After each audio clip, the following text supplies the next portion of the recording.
Starved, tortured, and his comrades murdered. Meet a survivor of Russia's brutal prisoner of war camps. Just inside a tank on our way into Gaza. There is rubble and destruction as far as you can see. They're digging in their positions, they're practicing. Pinpoint accuracy over targets is what has transformed so much of this conflict.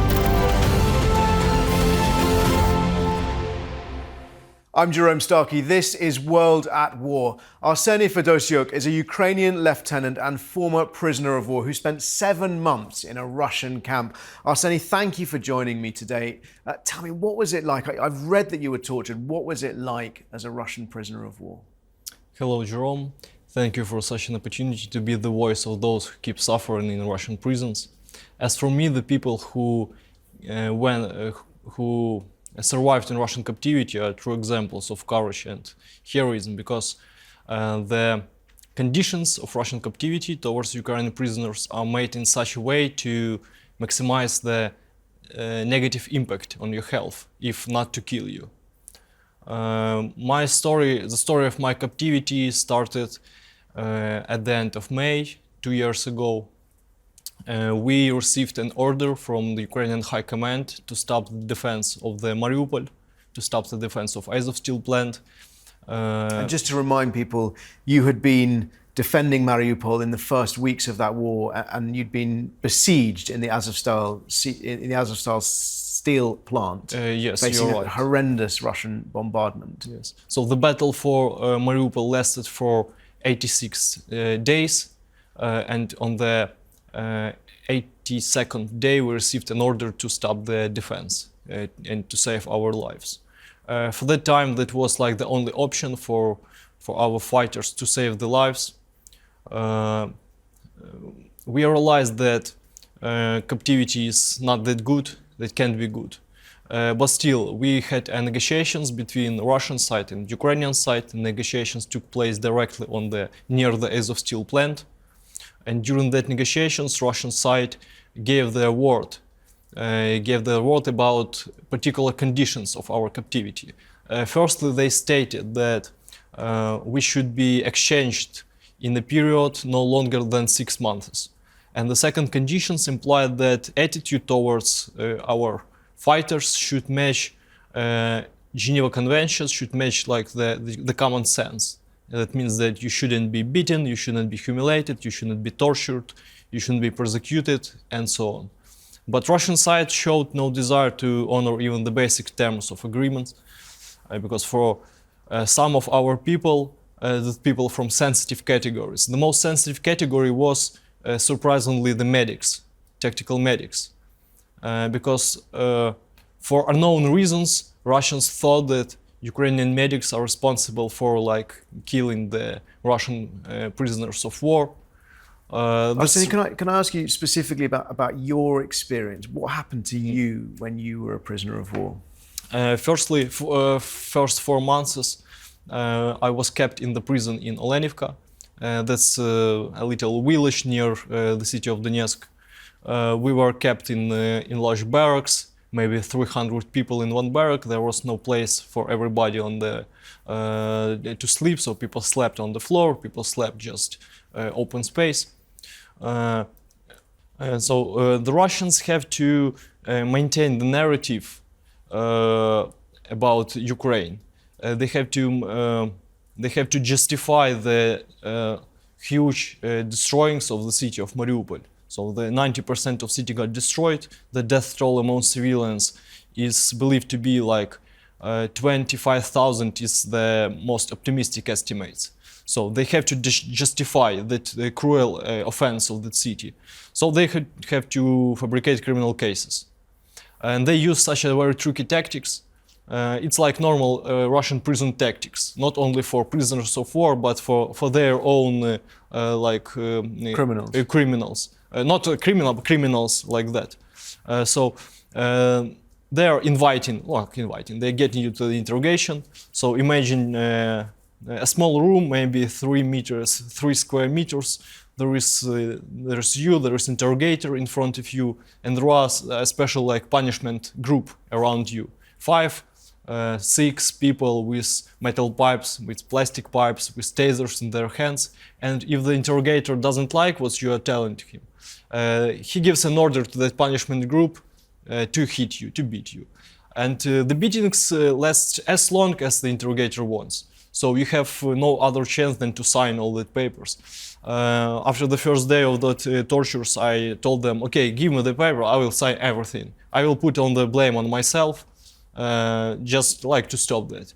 But they said, no, we don't want you to give false evidence on yourself. We want you to give evidences on your comrades, on your friends, and so on. And so for other people, they want you to put blame on your friends. And how long did these interrogations, how long did these beatings last? Like for me, it lasted for 3 days. For other people, it could last for weeks in a row. And what injuries did you sustain? Medical. Joints. Joints. Joints, bones, yeah, ribs. Bones broken or? Yes, broken ribs, broken joints. Then I had internal bleeding in my head and a large hematomas all over the body. So they are targeting, like they're choosing one spot, for example, one spot at your leg, one spot in your arm, one spot in your head, and they're hitting that spot just one by one, repeatedly. So maybe 100, 1200 hits in 1 hour. It's like a casual thing there. And tell me, did it get better once you'd signed the confession? Did the conditions improve? I acted also a little tricky. So I created I had 3 different stories. The true story, the semi-fake story, and the fake story. And I thought, okay, you want me to put the blame on somebody, I could put all the blame on people who, fake blame on people who died in the battles, or people who were exchanged already. Mm-hmm. So as for me, I got lucky to use the tactics. And I've heard you say that you're one of the lucky ones. Of course. Tell me, what do you mean by that? I'm one of the lucky ones to get exchanged. During my exchange, like 11 fighters of Azov Brigade were exchanged, including 4 women. After that, we had another one exchange, but now all the exchange stopped. And how many? Do you have any sense of how many prisoners of yes, war we are still know in? 900. 900 fighters from Azov Brigade are still in captivity, and in total, more than 2,000 of Ukrainian fighters from the whole Mariupol Kherson. Wow, okay. Because we fought in Mariupol together with our brothers from the 36th Marine Brigade Corps, from the 501 Marine Battalion, 503 Marine Battalion, representatives of the police forces, security service of Ukraine, and other military units. And do you have any news about how they are, about how they're being treated, about who among them is still alive? No. As long as you in captivity, you stay in the total informational isolation. You don't have any chance to write a letter, to have a call, but that is specifically for Azov fighters.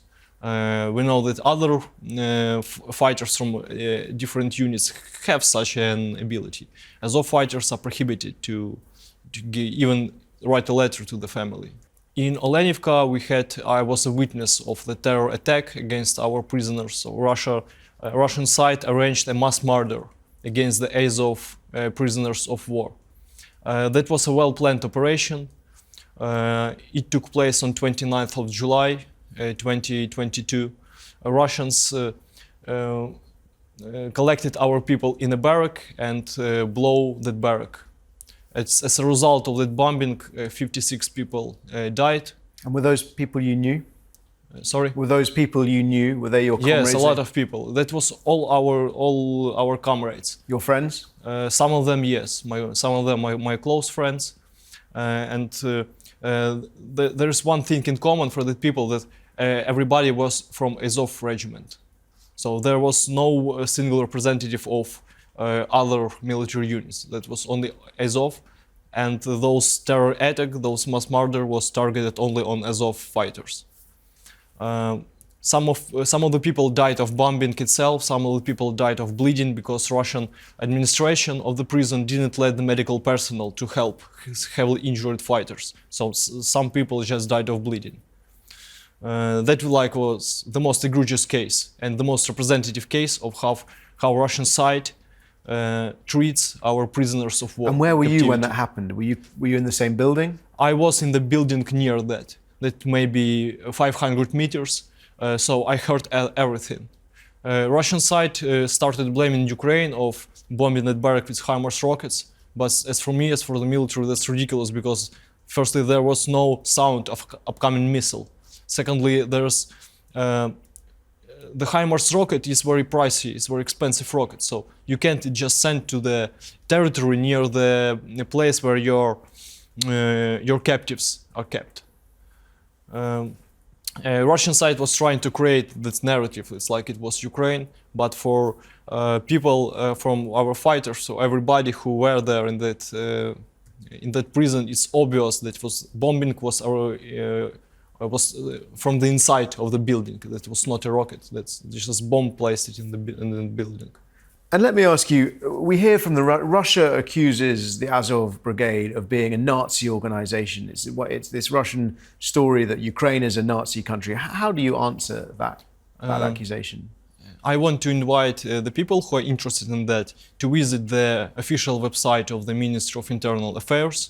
You can easily track all our history with the orders of the Minister of the Internal Affairs, as long as from the very first day of our existence, we exist like a structural unit of the Ministry of Internal Affairs of Ukraine. Firstly, at the first period, we were subject to the National Police. After that, we were subject to the National Guard of Ukraine. So we are representatives of Ukrainian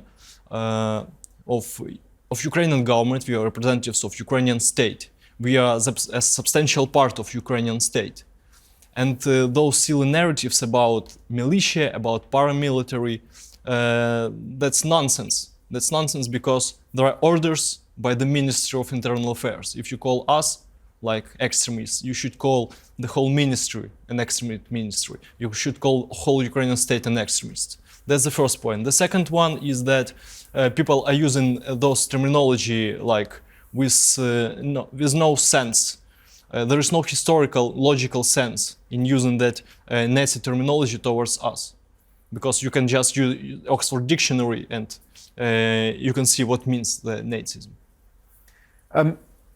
Finally, you're here in the UK and thank you for taking the time to join us. What is it you're trying to achieve on this visit to London?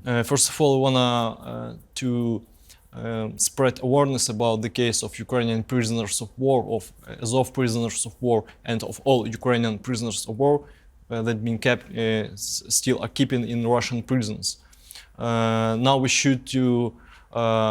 want to push the West to find a way, maybe including the third parties countries, to create a platform and to start the process of exchanges.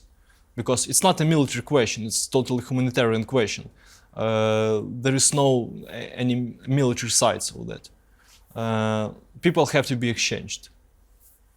And finally, if I could ask, how, when you look back at what's happening in Ukraine, the news recently has been pretty bleak. We've seen Russia launching a big offensive in Kharkiv, and we know that there's fierce fighting going on in the east around Chasiv Yar, around Avdiivka's fallen, Bakhmut's fallen.